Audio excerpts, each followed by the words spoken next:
iniciando os nossos estudos, e aos sábados, aqui no Centro Espírita Leon Denis, nós estudamos o Livro dos Espíritos. E hoje a nossa querida amiga Deusa Nogueira estará estudando conosco a terceira parte do Livro dos Espíritos, capítulo 1, está encerrando o capítulo 1, Lei Divina ou Natural, as perguntas 638 a 648. E na hora dos passes, nossa tão querida amiga também, Regina Peixoto, irá comentar do Evangelho segundo o Espiritismo, o capítulo 27, Pedi e obtereis, os itens 22 e 23. Ao chegarmos à nossa casa espírita, nós recebemos uma página que está no livro Inspirações do Amor Único de Deus, volume 3, são edições CELD, são mensagens que foram recebidas através da psicofonia do nosso querido amigo altivo caríssimo Panfiro, o fundador da nossa casa, e foi transformado em livro. E hoje nós estaremos com página de preparação, a lição Cultivar o Bem é Cultivar a Verdade. Que o amor único de Deus inspire todas as almas para o bem. Trabalhar a ideia do bem é uma necessidade do espírita, que quando se dispõe a agir desse modo, se prepara para um futuro de realizações positivas. Quando o espírita se despreocupa de preparar-se para o bem, sua mente é um campo fértil para várias ideias que pululam no mundo, partida de mentes inquietas, quando não sofredoras ou mesmo obsediadas. O espírita deve cultivar a ideia do bem como quem cultiva o alimento para a sua sobrevivência. O bem cultivado assemelha-se a algo de importante para a continuidade da vida do homem na Terra, se ele a deseja positiva, elevada e superior. Cultivar o bem também é cultivar a verdade, e esta só vem através do conhecimento. Assim, o espírita cultiva também o conhecimento com o desejo de cultivar a verdade. Não é o saber pelo saber que poderá, visto desse ângulo, ter algo de vaidoso, chegando mesmo a uma espécie de falsa superioridade. O conhecimento que objetiva alcançar a verdade é humilde, é generoso, é voltado para tornar o homem melhor. Assim, o bem, o conhecimento e, por que não dizer, a verdade, formam uma base de equilíbrio para o homem espírita. Que todos nós, os que aqui estamos aprendendo, cultivando o conhecimento, melhorando a própria natureza, façamos um bom esforço para trazermos dentro de nós a ideia espírita, que significa também a ideia da evolução. Busquemos, pois, a evolução, o trabalho no bem, e façamos todo o bem possível ao alcance de nossas mãos, para que possamos dizer, além de conhecer, pratico o bem. Que Deus e Jesus nos protejam a todos, conduzindo nossas almas pelos caminhos que levam à elevação. Que cada um de nós aqui presente tenha um propósito permanente de renovação, de paz e de muito trabalho igualmente. Que o Senhor nos ajude, nos abençoe, agora e sempre, Antônio de Aquino. Após a leitura dessa mensagem tão bela aos nossos corações, vamos unir os nossos melhores sentimentos e vamos fazer a nossa prece. Deus, Pai de infinita bondade, Pai bom, Pai bondoso, aqui estamos, Senhor, reunidos em Seu nome, para mais uma noite, Senhor, de estudos da doutrina espírita, das leis, das Tuas leis, Senhor, para que, estudando essas leis, possamos caminhar com mais segurança, com mais consolo, a estrada da vida. Abençoe-nos, Senhor, os nossos propósitos desta noite, de conhecermos, de refletirmos, de nos tornarmos melhores, Senhor. E abençoe também as nossas irmãs, Deusa e Regina, que farão uso da palavra, que elas sejam envolvidas por vossos mensageiros de luz e amor a nosso benefício.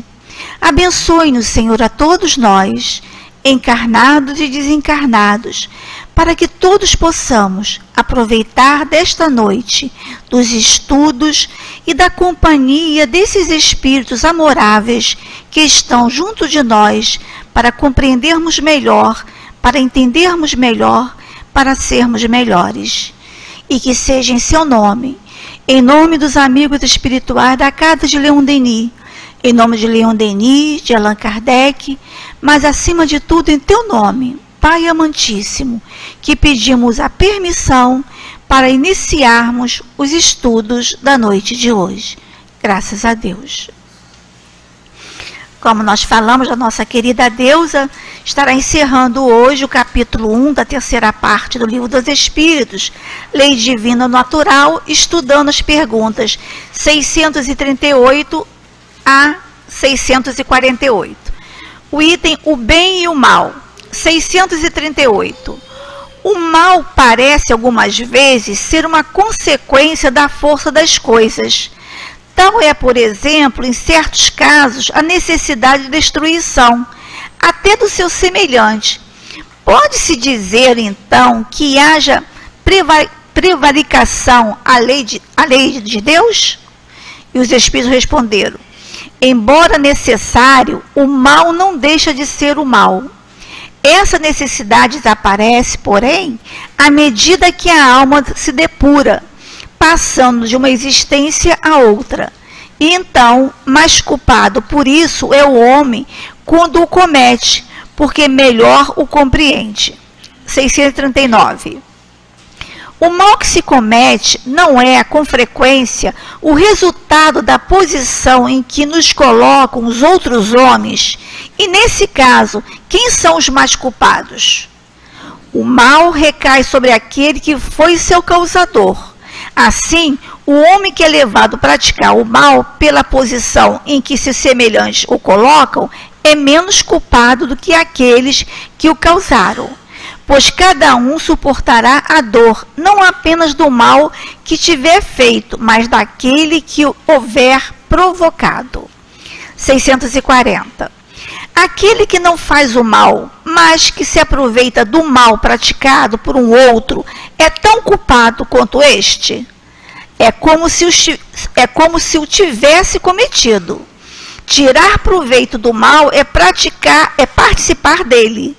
Talvez tivesse recuado diante da ação, mas se encontrando-a feita, dela se utiliza, é porque a aprova e que ele próprio a teria feito se tivesse podido ou se tivesse ousado.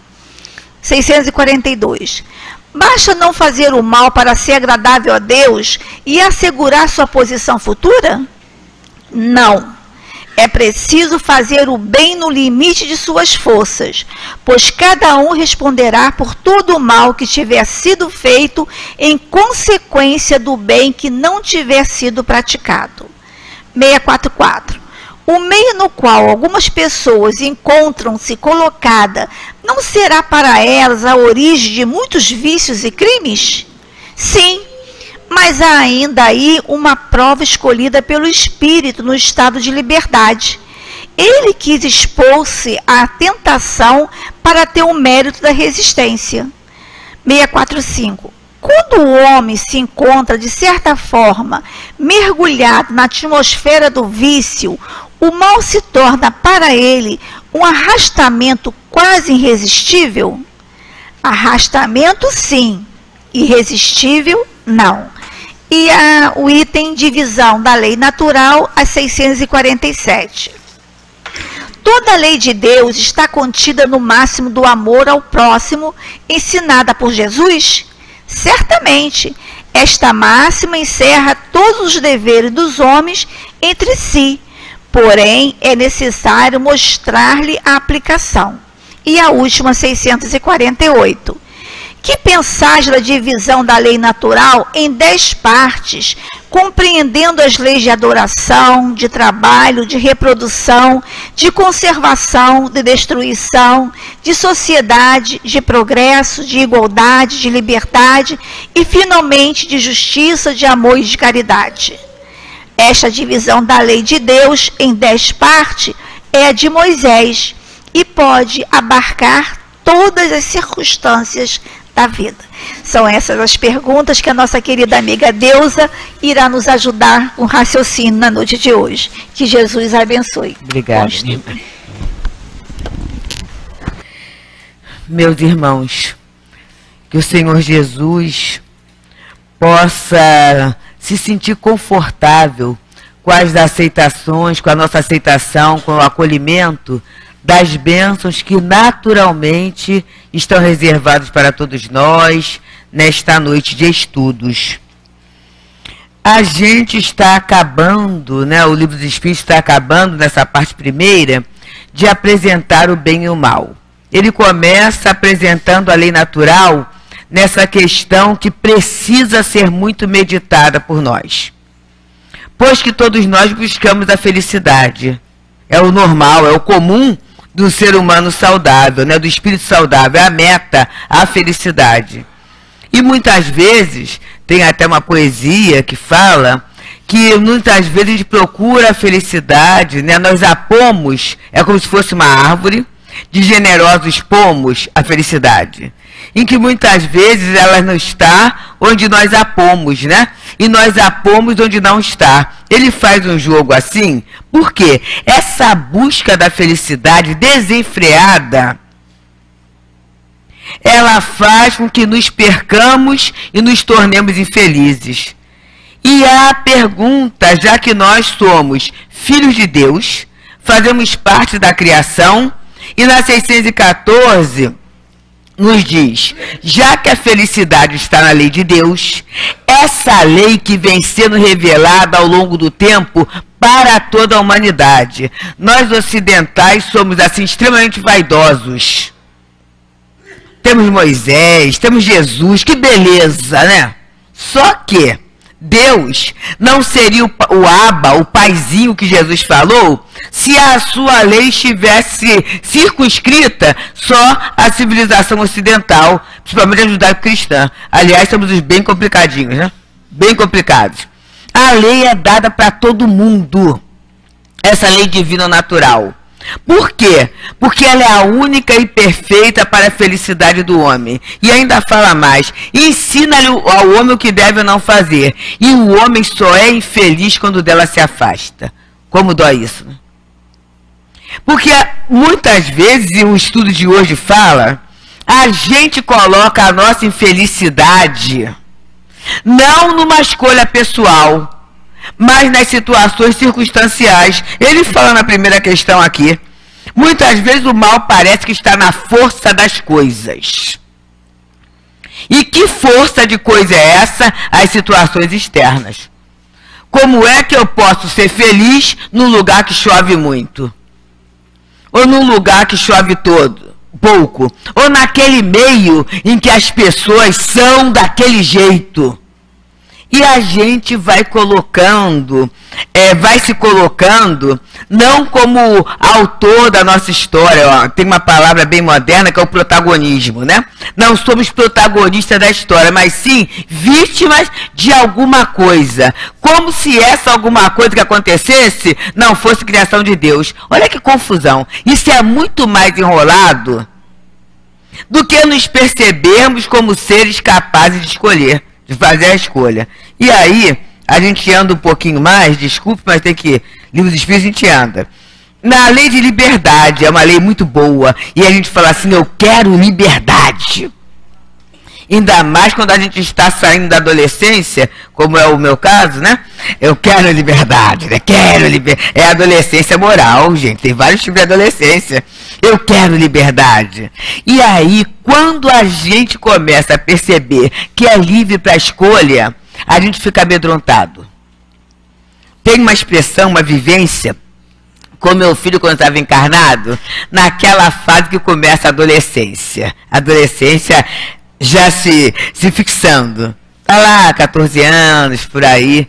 E ele falava assim: mãe, tem vezes que eu me sinto grande, forte, um homem capaz de mudar tudo. Mas tem horas que eu me sinto criança como um gatinho. Será que eu estou ficando maluco? Eu assim, não, você está adolescendo. E a adolescência é isso. E quando eu falo na adolescência moral, quando a doutrina nos descortina a possibilidade de escolher, dá um medo muito grande. Mas é muito grande mesmo. Porque se eu for escolher, eu posso errar. E a gente tem medo de errar. Eu não sei se é tanto pelo erro ou se é pelo orgulho. Porque tem no Céu e Inferno um trecho em que fala que, na verdade, o verdadeiro arrependimento seria não fruto do mal que eu estou sentindo, mas pela consciência de estar ferindo a lei de Deus. É sério isso, né? Então, se eu escolho errado, vou começar a ser infeliz. E todo mundo, e até eu mesmo, vou saber que eu estou infeliz porque eu me afastei da lei. Eu fiz uma escolha. E como é que eu fico? Então, é melhor falar que é o meio. É o meio.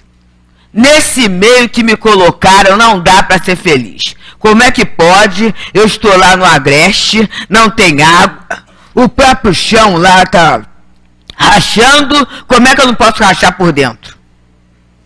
Aí, alguns de nós, que contraria Jesus como não julguei, a gente vai assim, mas nordestino é assim mesmo. É cabra da peste, porque nasce lá e é tudo na peixeira. Só que o doutor Bezerra de Menezes nasceu lá. E pelo que a gente sabe, ele não tinha peixeira. As mãos não são mãos que agridem, são mãos que curam, que acolhem, que abraçam. E aí como é que fica? Quando começam as exceções? Mas o fulano nasceu naquele meio lá, e naquele meio só tem marginal. Então não vai dar boa coisa. E eu já contei uma vez, mas eu faço questão de contar isso, porque quando o nosso Antônio de Aquino fala na página que a gente tem que revigorar essa crença no bem, é algo que nós temos que buscar mesmo, sabe por quê? A gente tem muito mais medo do mal do que a confiança no bem, na possibilidade do bem. E é um fato, né, que nós vivemos num determinado setor, né, naquele momento, já que a gente tem aqui uma moção de aviso, que não pode falar instituição, uma moção de coisa para falar. Mas houve um momento na nossa vida educacional, né, na vida educacional do nosso Estado, em que se acreditava na escola, era uma proposta de uma escola de tempo integral, e uma escola de tempo integral não voltada para a criança, naquele negócio de tomar conta do filho, mas voltada para o adolescente, porque se acreditava, né, que se você oferece oportunidades para o adolescente, ele vai ter um leque maior de opção. Eram os chamados Centros Integrados de Educação Pública. E a gente fez parte desse projeto. E é claro que no primeiro momento há um preconceito muito grande para aquilo que é para todo mundo. É muito interessante.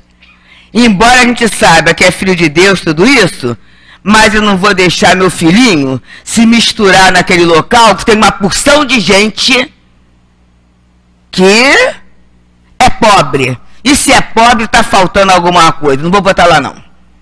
E aí a gente estava no projeto, no local, que até aquele momento, gente, como é que a vida dá volta, hein? Como é que a vida dá volta? Era a Praça Seca. Posso falar, né? Até aquele momento era o local da classe média, né? Das patricinhas e dos... né? Era isso. E mudou. Mudou. Hoje mudou. Hoje a realidade é outra. Talvez até porque se a gente tivesse investido mais naquele modelo, a situação não seria essa. Mas aí a própria comunidade rejeitou. Os próprios pobres, né? Vamos dizer assim... Não vou botar aqui não, vou colocar em outra, mais distante de tudo, porque isso aqui é e aí chamava até o nome do político, né, que foi um que apoiou. É isso assim, não colocaram lá. E aí, que fez? Mas a escola tinha que funcionar. A capacidade era para acolher 1000 jovens.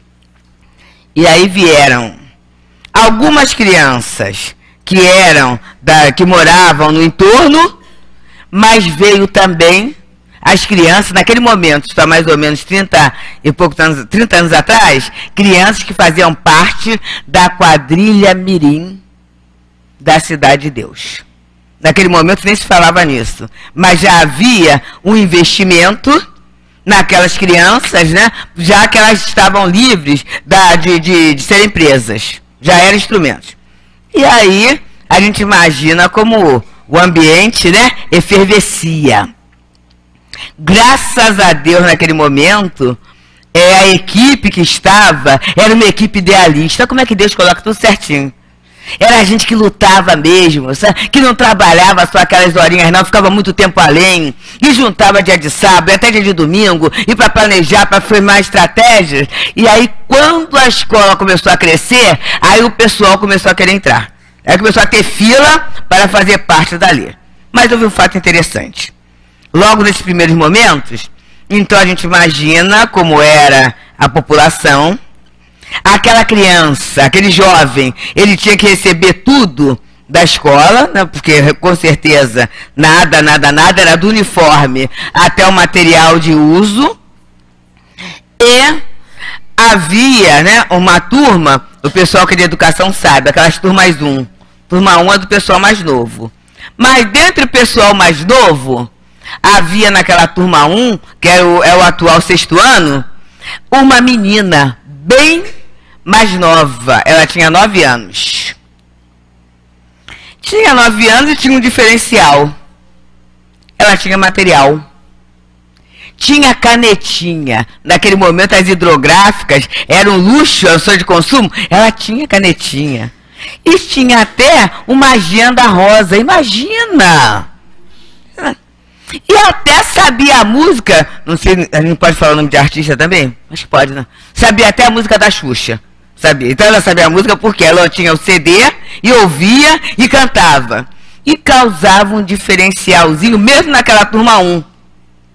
Mas assim, bem adaptado, horário integral, ia para casa. E um dia, essa menina foi para casa, naquele momento o grupo continuava e ela voltou. E ela voltou e se dirigiu à direção da escola. E pediu que ela necessitava de ser aluno residente. O projeto aluno residente se pegava um casal bombeiro e um casal da PM para abrigar aquelas crianças que estavam em condição de risco. Então a gente imagina que estava mais ou menos a coisa completa, mas ela pediu para entrar no projeto. E aí, naquele momento, todo mundo, havia o grupo, a equipe, achou muito estranho. E ela falou assim, não é nada não, eu tenho que ficar aqui. Por quê?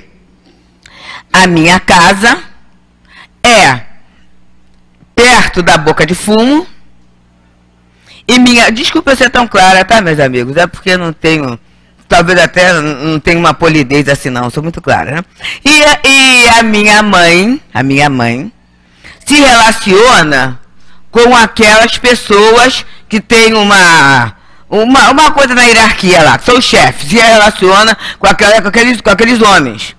E eu virei para minha mãe e falei assim, mãe, eu já estou ficando mocinha. Não é bom eles ficarem entrando assim. A senhora escolhe, ou eles ou eu. E a mãe falou assim, é claro que são eles, porque se você tem tudo que você tem, deve a eles. E aí eu tô saindo de casa. E ela saiu, que nem aquelas criancinhas da historinha, sabe? Com uma mochilinha, com um pouquinho de roupinha íntima, com o uniforme, toalha de banho, sabe? Aquele pouquinho, e foi.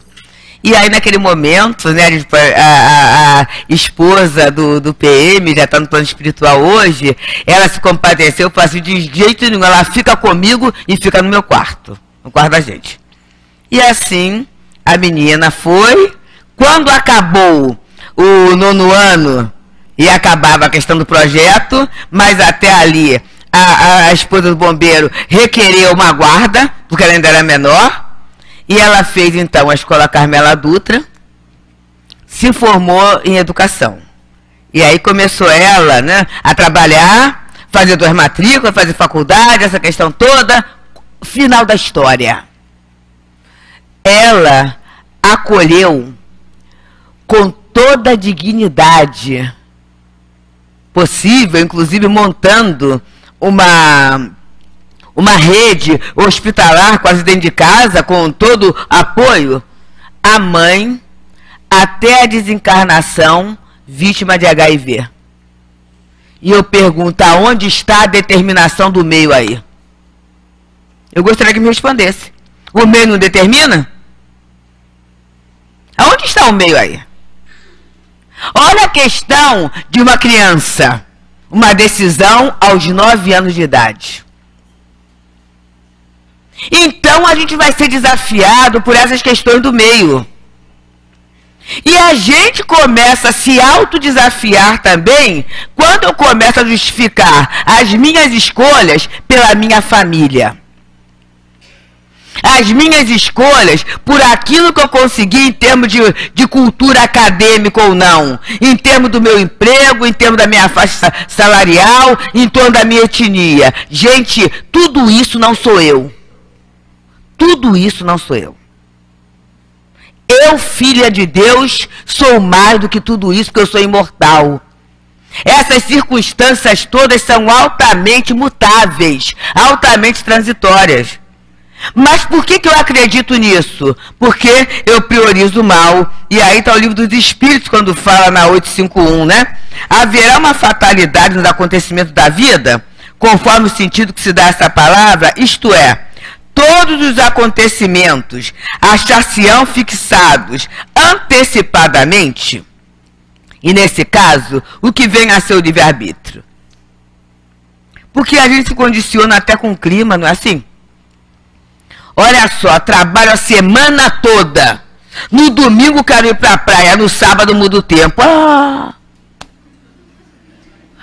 Né? Me preparei toda, fiquei toda bonitinha para ir àquela festa, escolhi até o vestido. E aí pronto, fez frio, choveu, estragou meu cabelo, estragou minha maquiagem. Como é que eu posso ser feliz assim? A gente começa a fazer isso. A gente começa a fazer isso mesmo.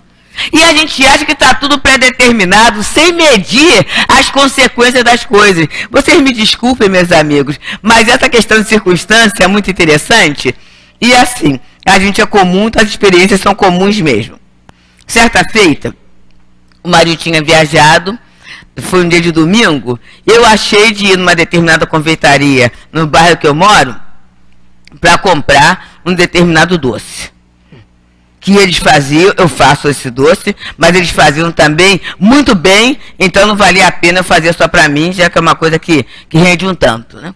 E fui lá. Cheguei lá, eles faziam num tabuleiro, estavam lá os pedaços, não são de coisa, estava lá um pedaço lá. Aí eu falei assim, tá bom, esse pedaço aí é ideal, né? Porque não é um pedaço grande, vai dar para eu comer o que eu quero e pode ficar até um pouquinho mais. Entrei na fila.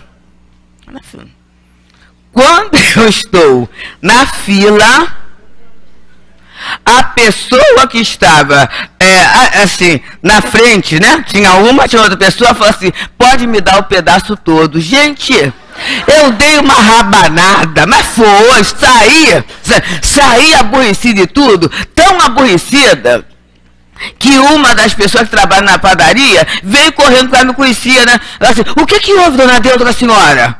Olha só, gente, vi a vibração que eu espalhei ali. Vírus, bactéria, tudo para proliferar, né? E ainda a praga para quem levou. Agora veja, gente. Aí quando ela falou assim, o que houve? Alguma coisa contrariou a senhora? Aí eu falei assim, Aí a lei de Deus na consciência. Voltei para a fila. Comprei 2 pãezinhos franceses. Tinha que fazer alguma coisa para justificar, né? Olha só, gente. E aí, fui para casa, rindo de mim mesmo, assim, dona Deus, observa só.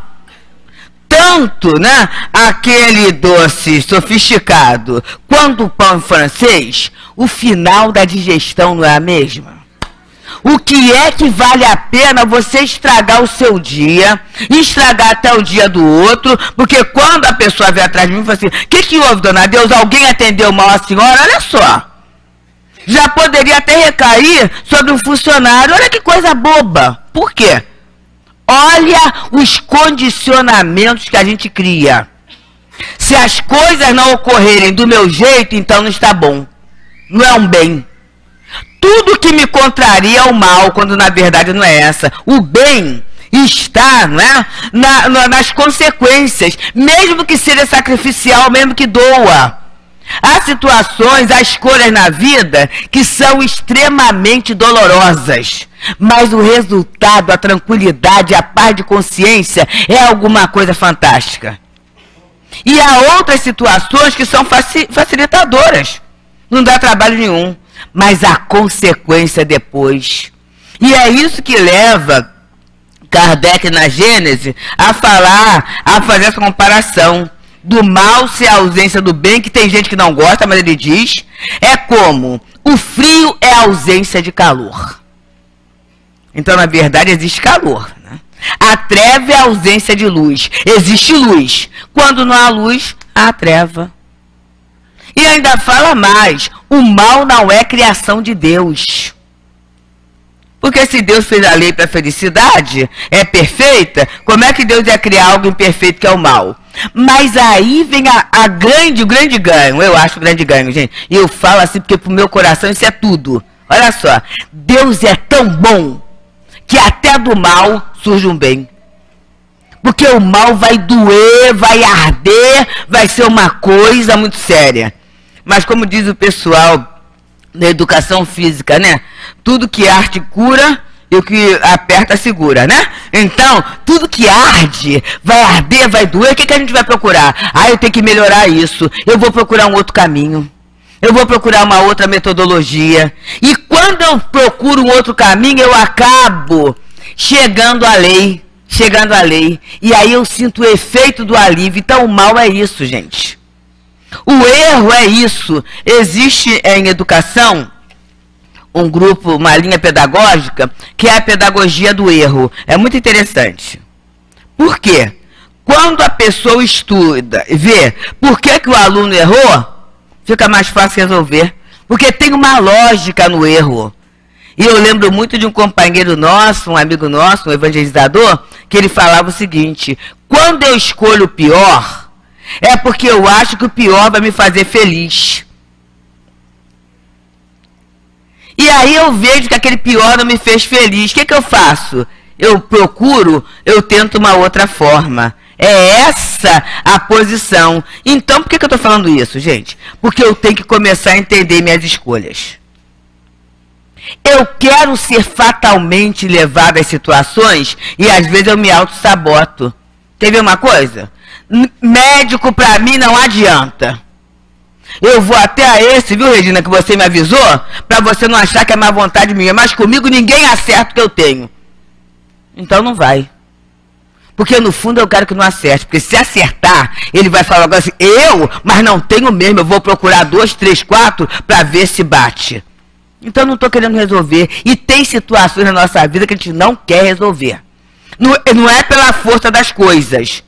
É pela minha vontade frágil. É por isso que Antônio de Aquino fala, olha só, né? A mente é um campo fértil para várias ideias que pululam no mundo, partida de mentes inquietas, quando não sofredoras ou menos obsidiadas. Então eu prefiro pegar aquela ideia da negação, né?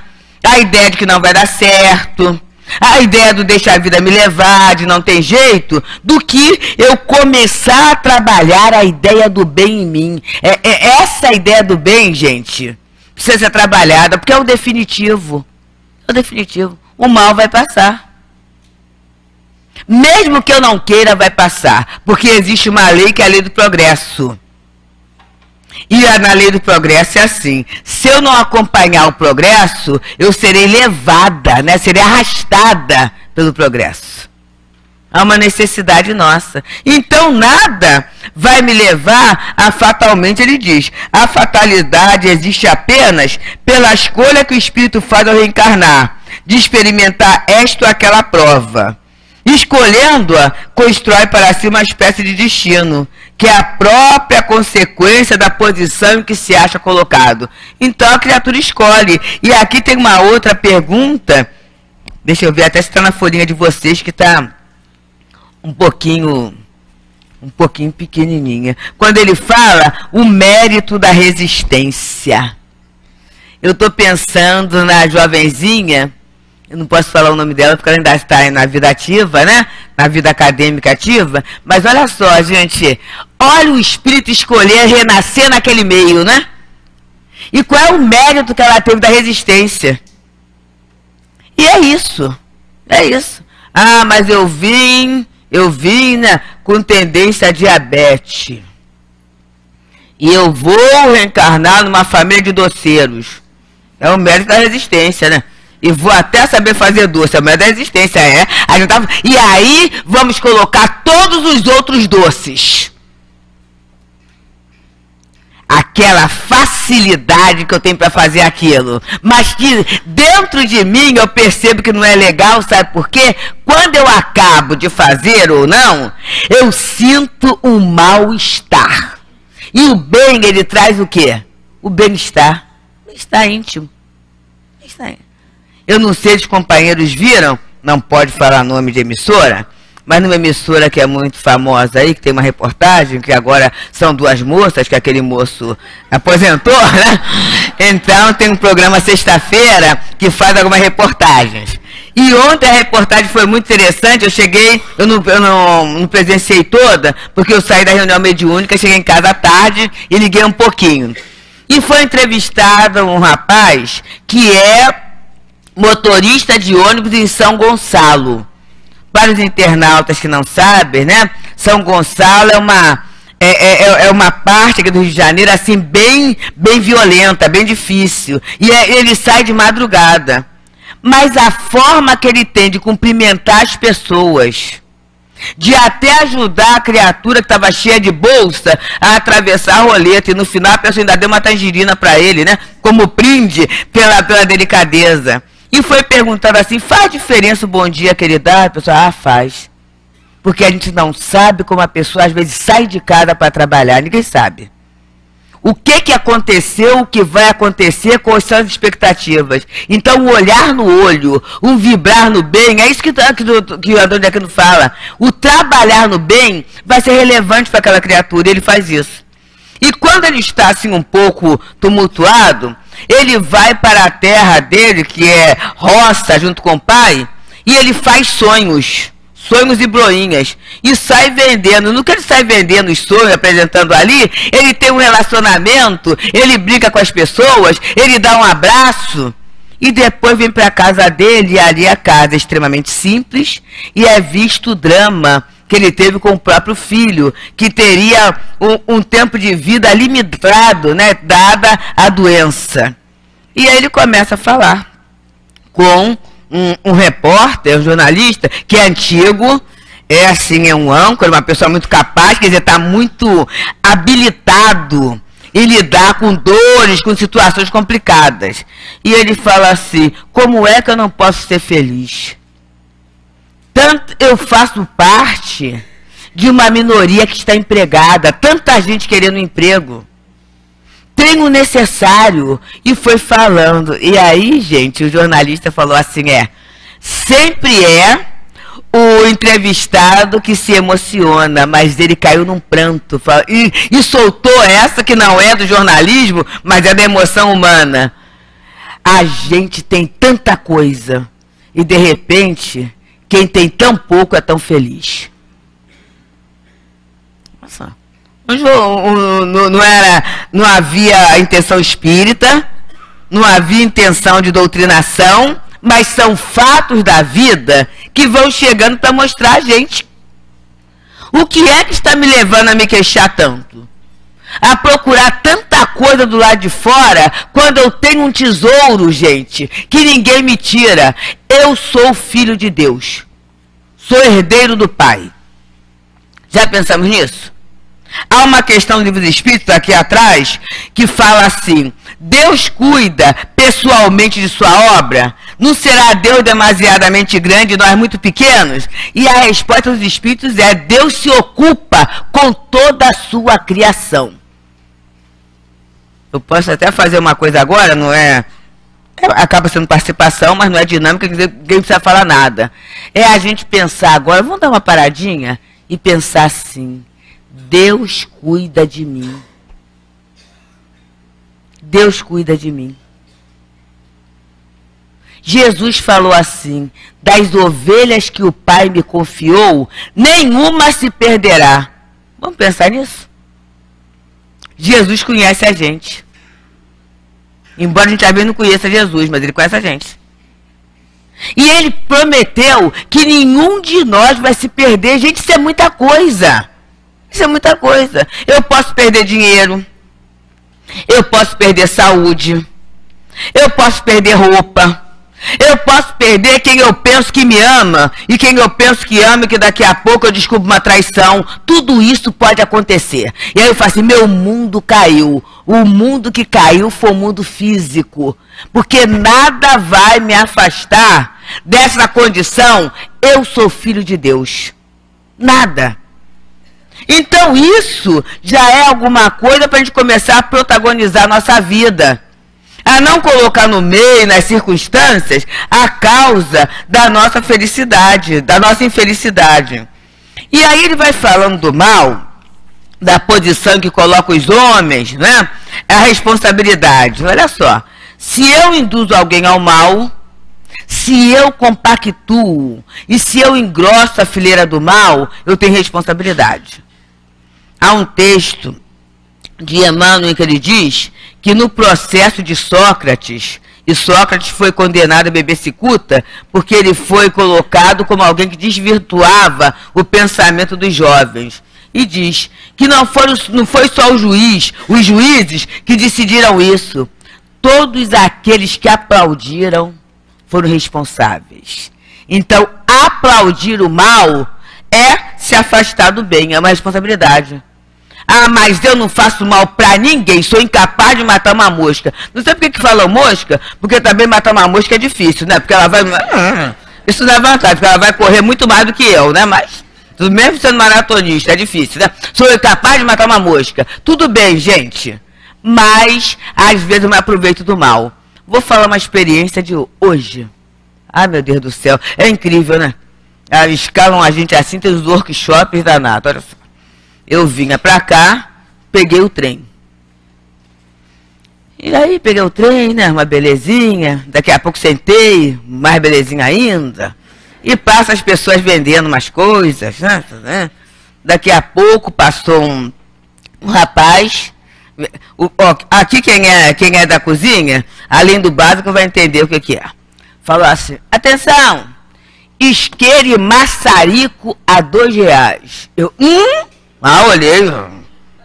Porque era assim, gente. O maçarico, né? É um instrumento que se usa na cozinha assim para alta gastronomia, que você faz em flambada, né? É muito interessante. E não é barato, né?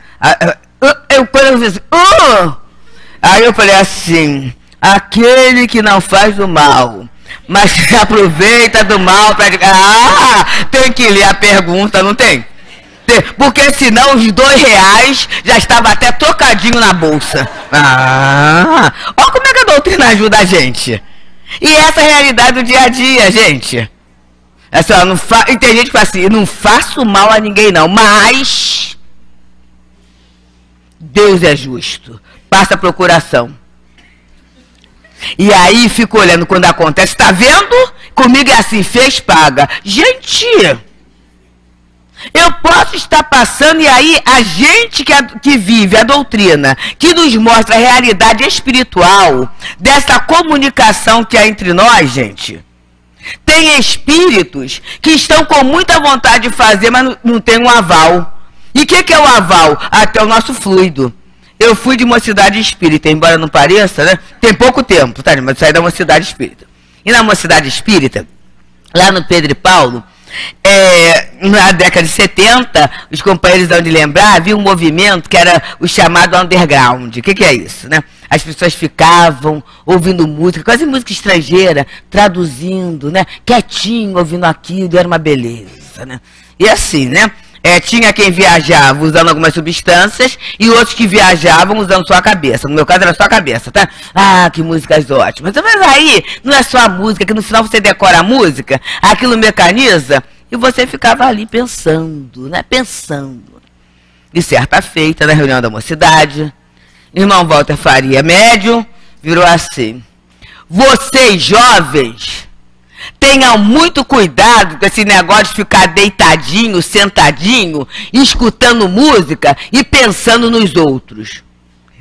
Aí, né, a gente se ajeita na cadeira. Se ajeita na cadeira porque a carapuça vai entrando. Por quê? Vocês começam, às vezes, a pensar numa pessoa. E, a partir dali, começam a pensar na história daquela pessoa.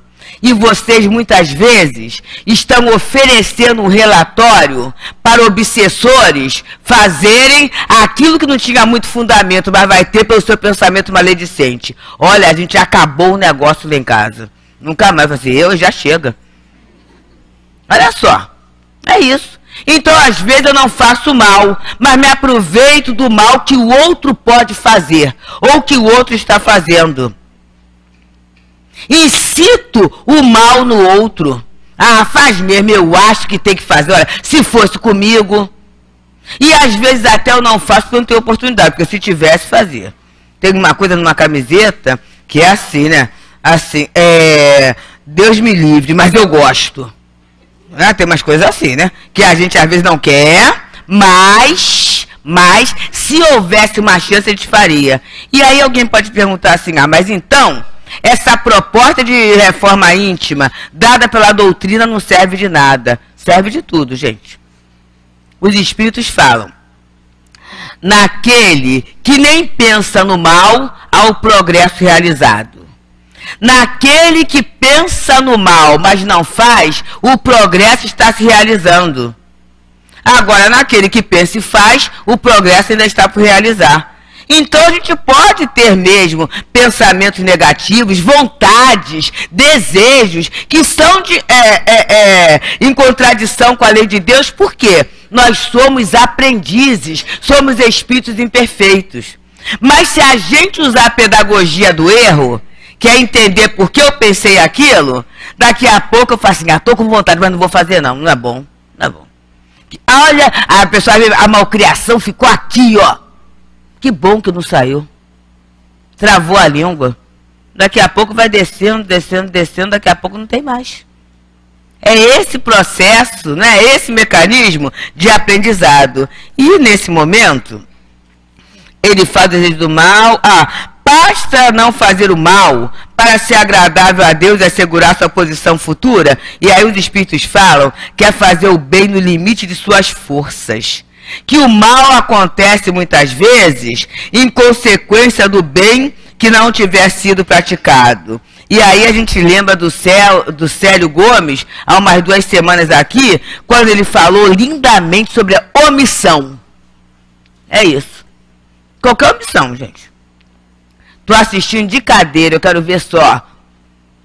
Está assistindo de cadeira? É você vibrar pelo mal.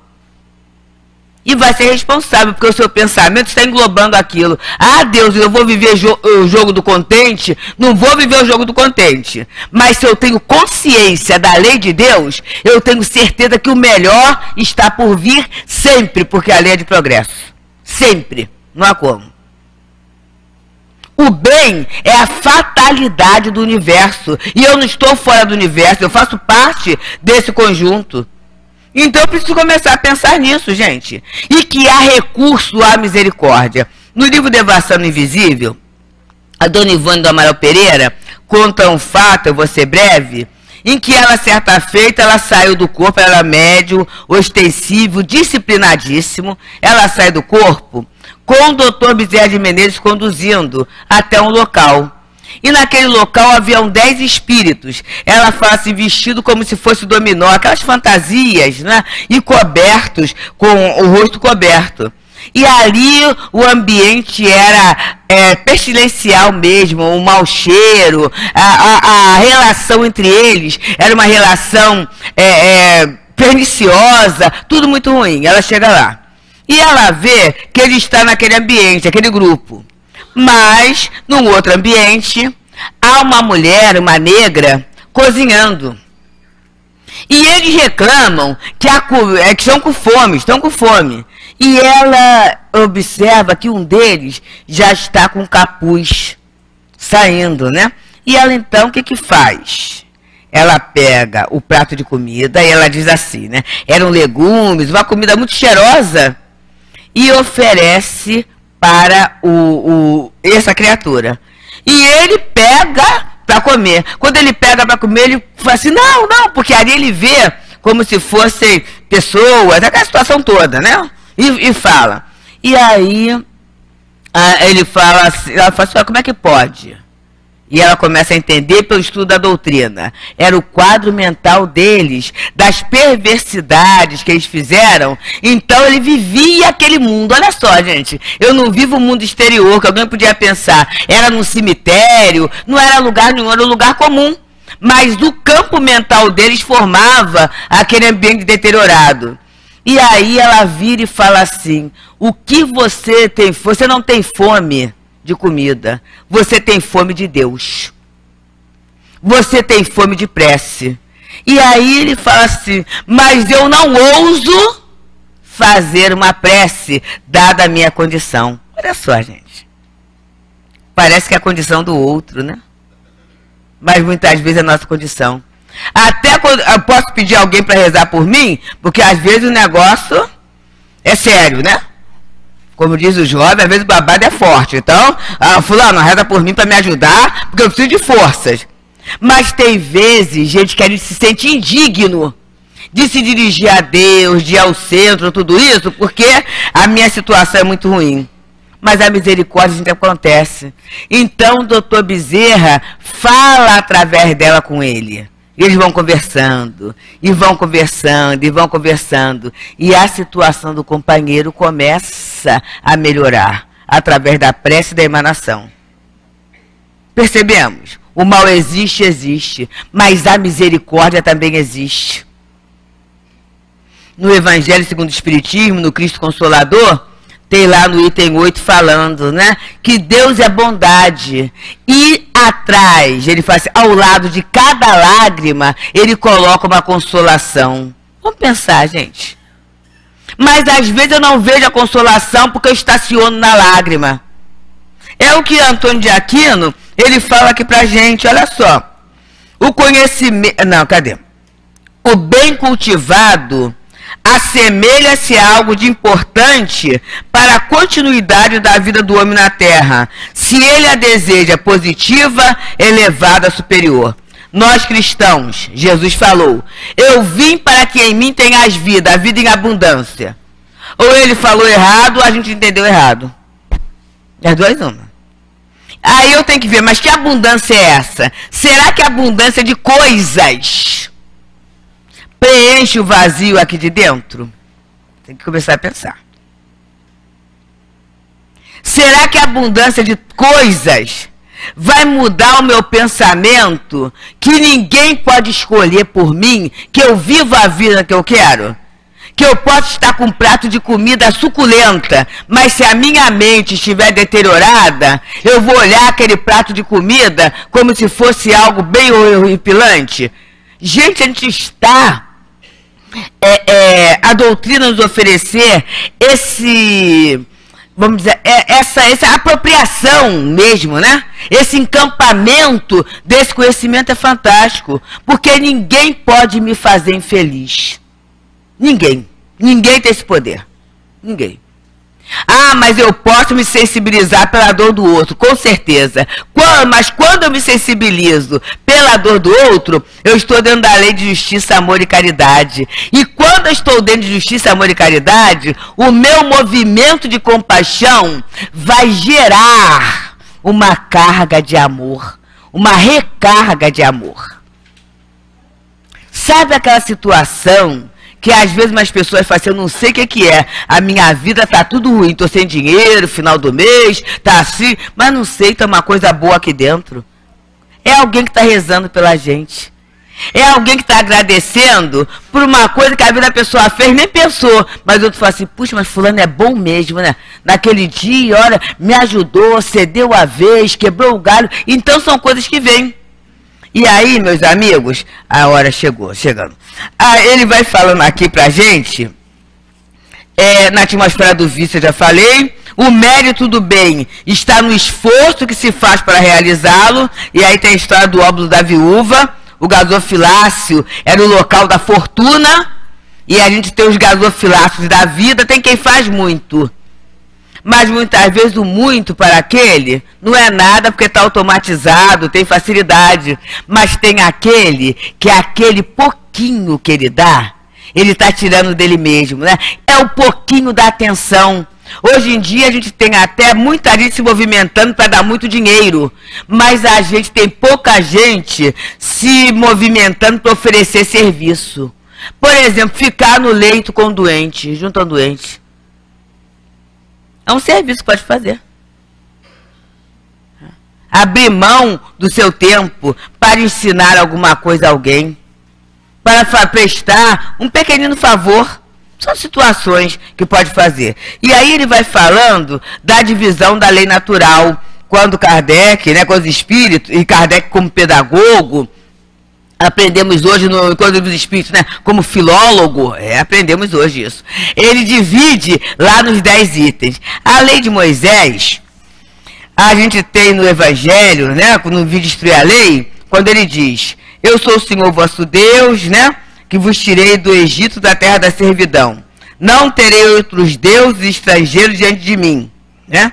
Não tomareis em vão o nome do Senhor. Lembrai-vos de santificar o dia de sábado. E, olha o sábado. Honrar vosso pai e vossa mãe. Não matareis, não cometereis adultério, não roubareis, não dareis falso testemunho, não desejareis a mulher do vosso próximo, não cobiçareis a casa, nem o servo, nem sua serva. E aí o Kardec pergunta se isso ainda vale.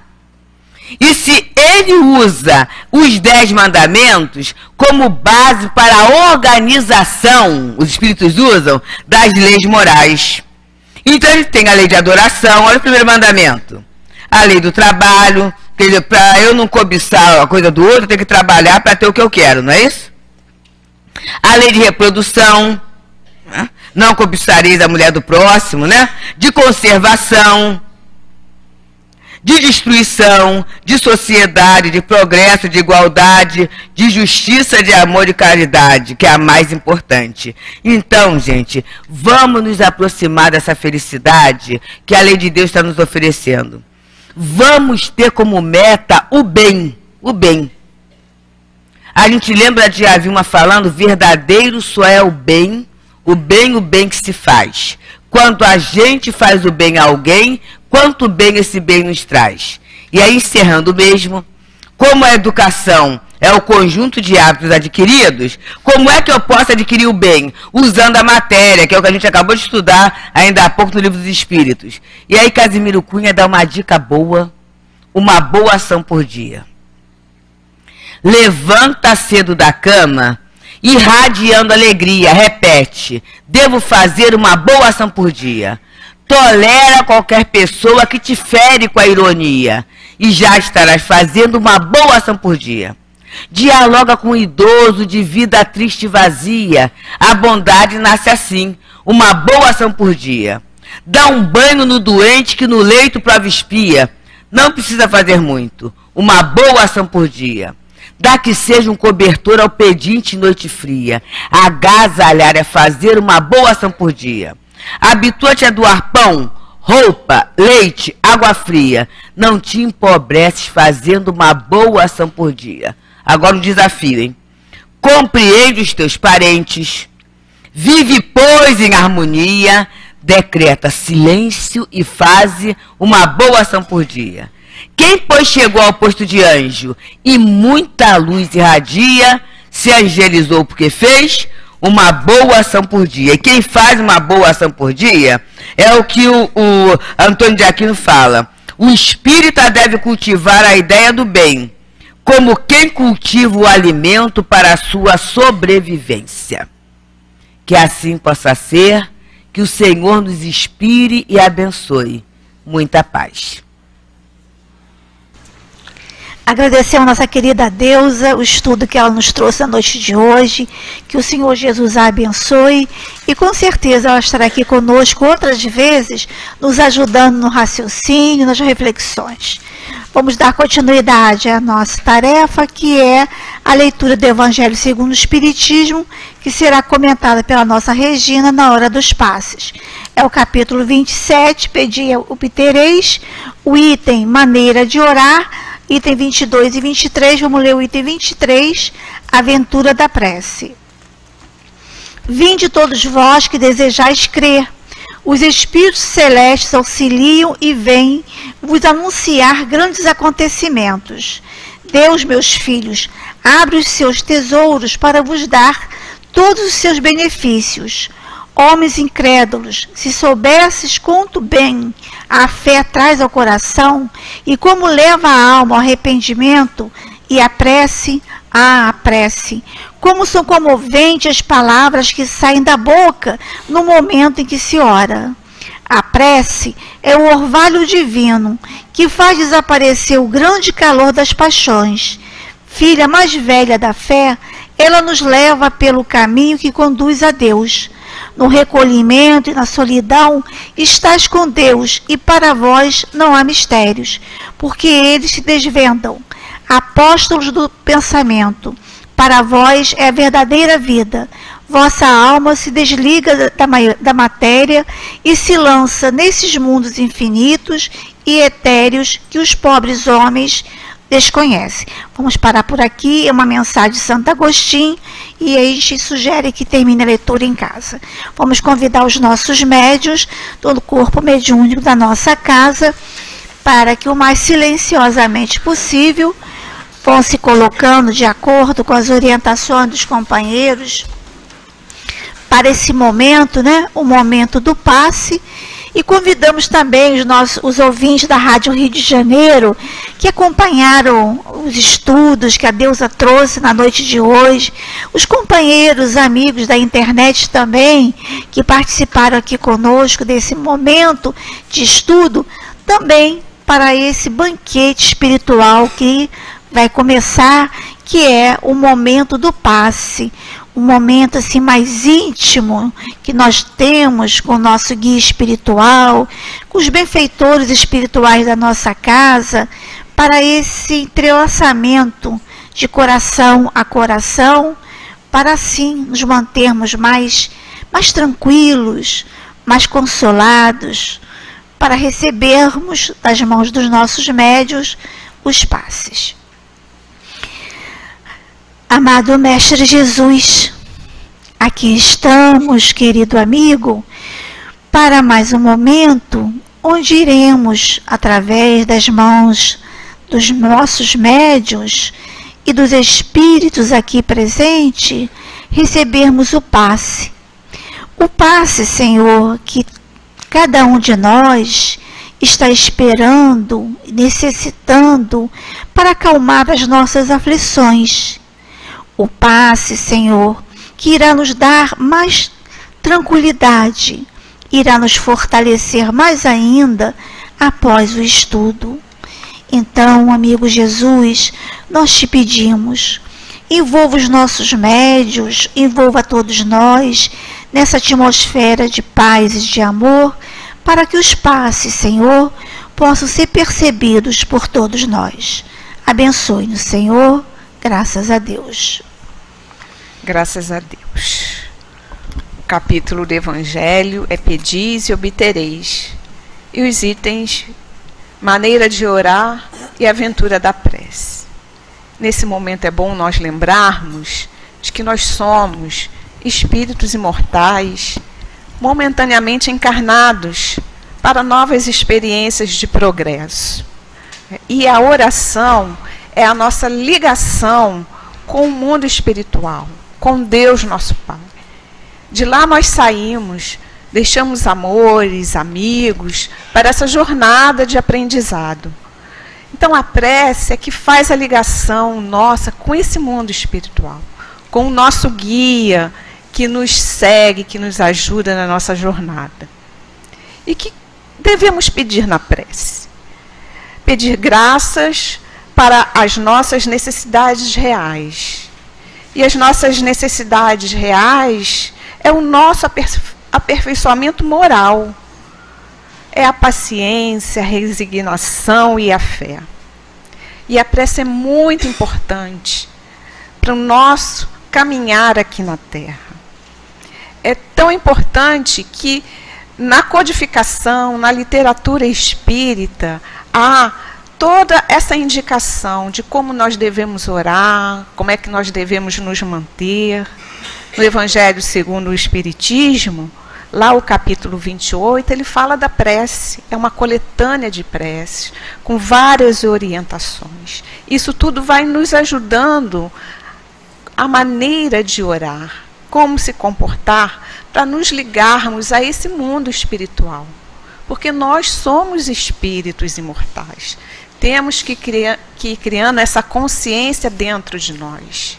E esse relacionamento do verdadeiro mundo espiritual com o mundo material transitório, ela é constante.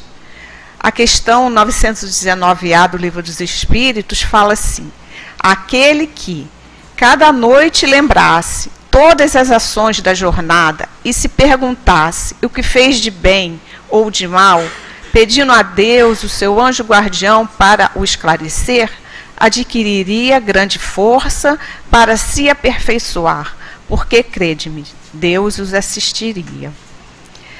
Leon Denis também fala assim para nós no livro Depois da Morte: longe das coisas mundanas, elevemos o nosso pensamento, e nossa alma se eleve alegre e amorosa para o eterno.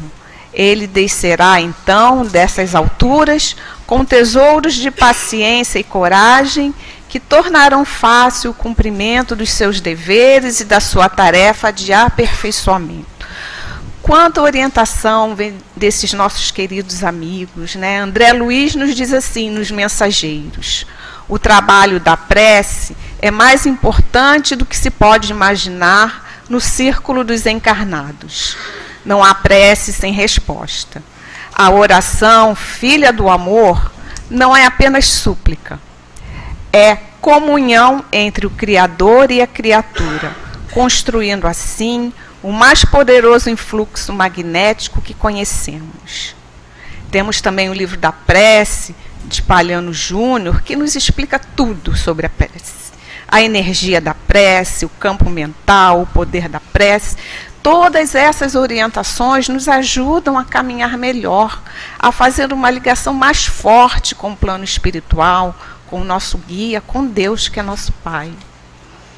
E pensemos, né, no que Jesus nos falou também, né?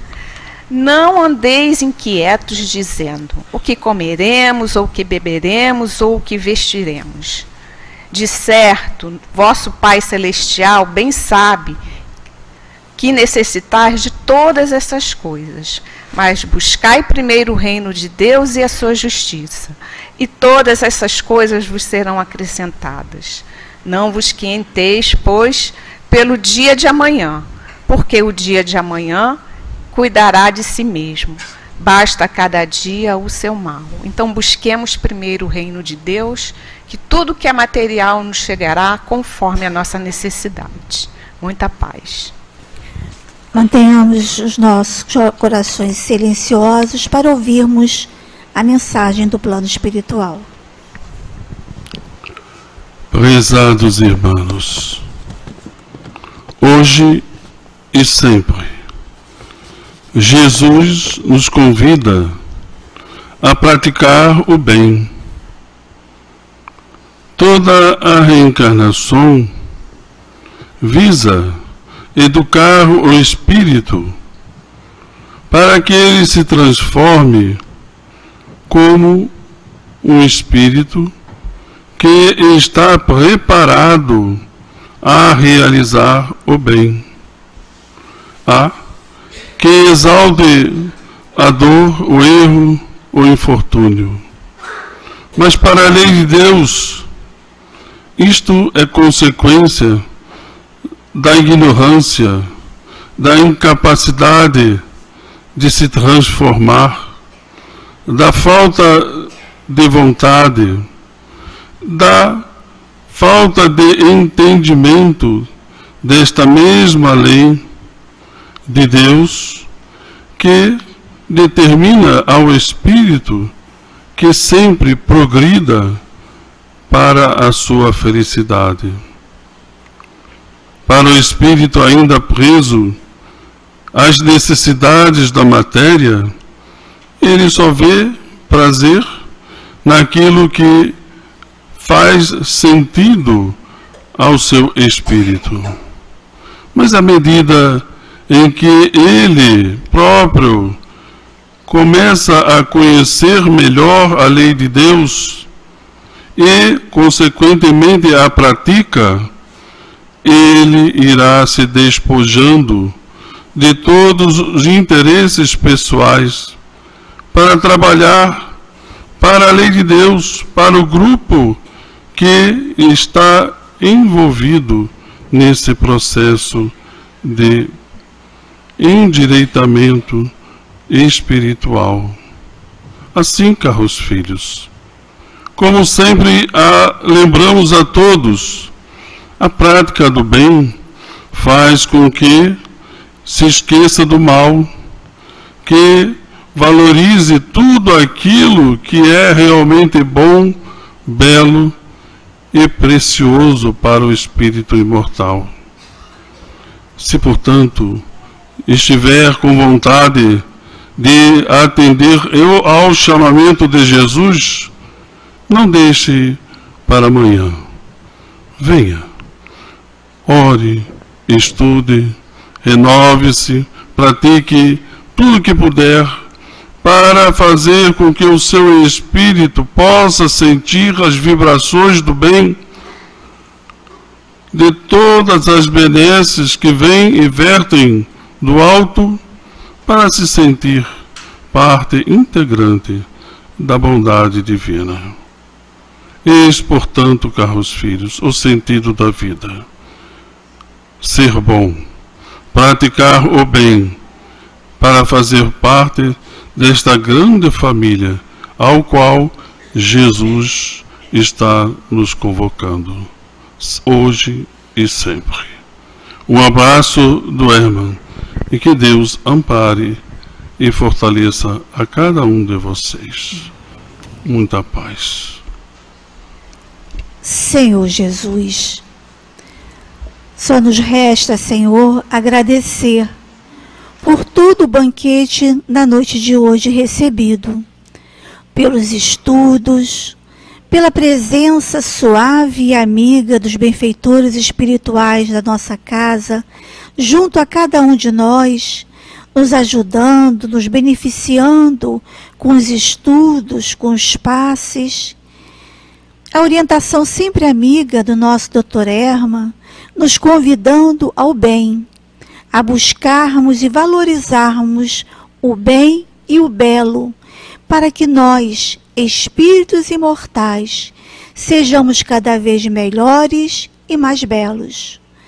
Senhor, foram muitos benesses que nós recebemos aqui nesta casa, e queremos, Senhor, te pedir que possamos, ao chegar aos pontos de origem, possamos, Senhor, dividir com aqueles que nos aguardam um pouquinho de tudo aquilo que aqui recebemos, de paz, de harmonia, de compreensão, de tolerância, enfim, Senhor, de sentimentos amorosos, para que possamos, Senhor, sermos cada vez melhores, junto a Ti, junto às Tuas leis. E que seja, Jesus querido, em seu nome, em nome dos amigos espirituais da Casa de Leon Denis, em nome de Leon Denis, de Allan Kardec, mas acima de tudo em nome de Deus, que nós pedimos a permissão para darmos por encerrado os estudos e passes do dia de hoje. Graças a Deus.